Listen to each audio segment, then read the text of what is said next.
Hi everyone, welcome back to week 15 of the 2012 NFL season. I went 3-1 with my ATS picks last week. Let's keep it rolling. Okay, the first game we're going to look at has Pittsburgh going to Dallas, where the Cowboys are 1.5 point dogs at home. You saw how Dallas rallied last week after that team tragedy, just like Kansas City did the week before, and what happened with Indianapolis when their coach was diagnosed with leukemia.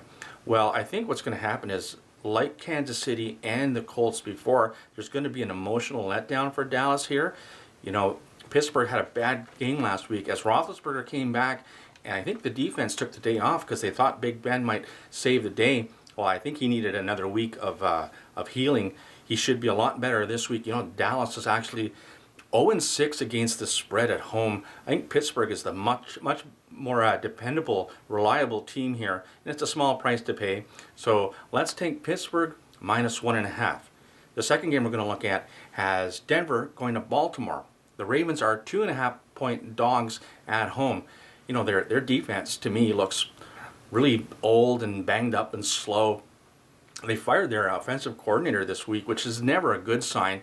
I think they're bringing back Caldwell, who happened to be Peyton Manning's old head coach when he was with Indy. So I think they've gone from bad to worse. You know, I think Denver is going to win every game of the year, or at least in the up until the Super Bowl. I think they're going to represent the AFC in the Super Bowl here, and it's a small price to pay. Lay the points. Take Denver -2.5.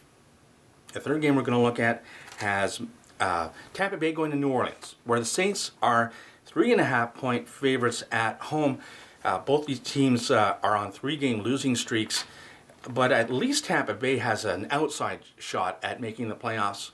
You know, the Bucs are actually 7-2 against the spread in New Orleans, and the road team is 6-2 against the spread in this series. It's over a field goal, so I like the odds here. Let's take Tampa Bay +3.5.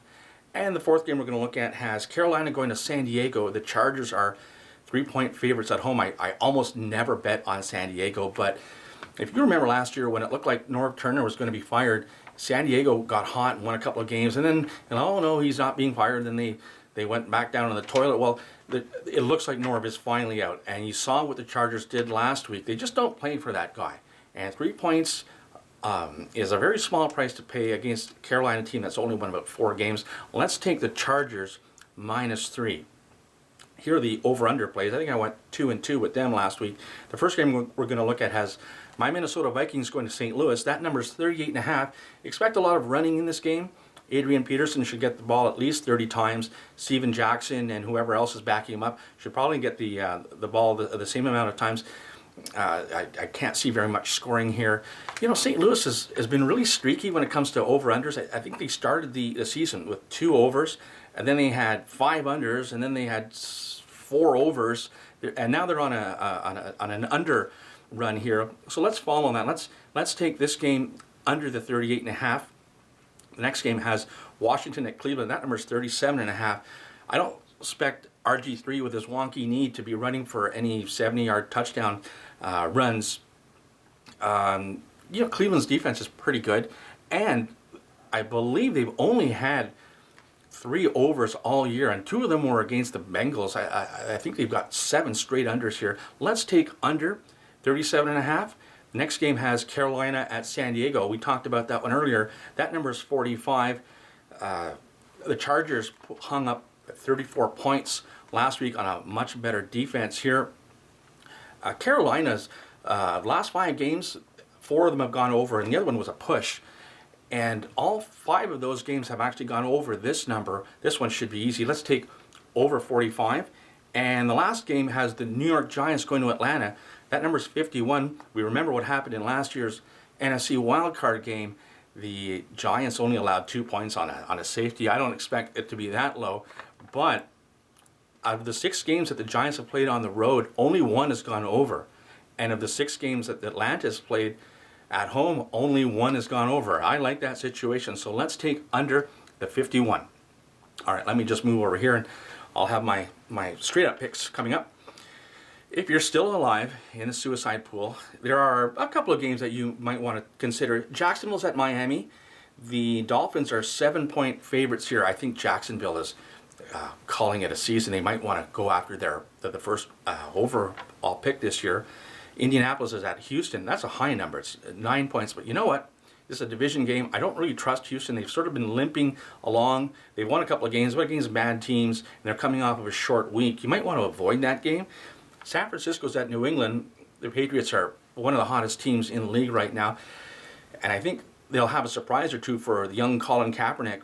But the Niners have a pretty good defense. It might give Brady some trouble. I'd avoid that game.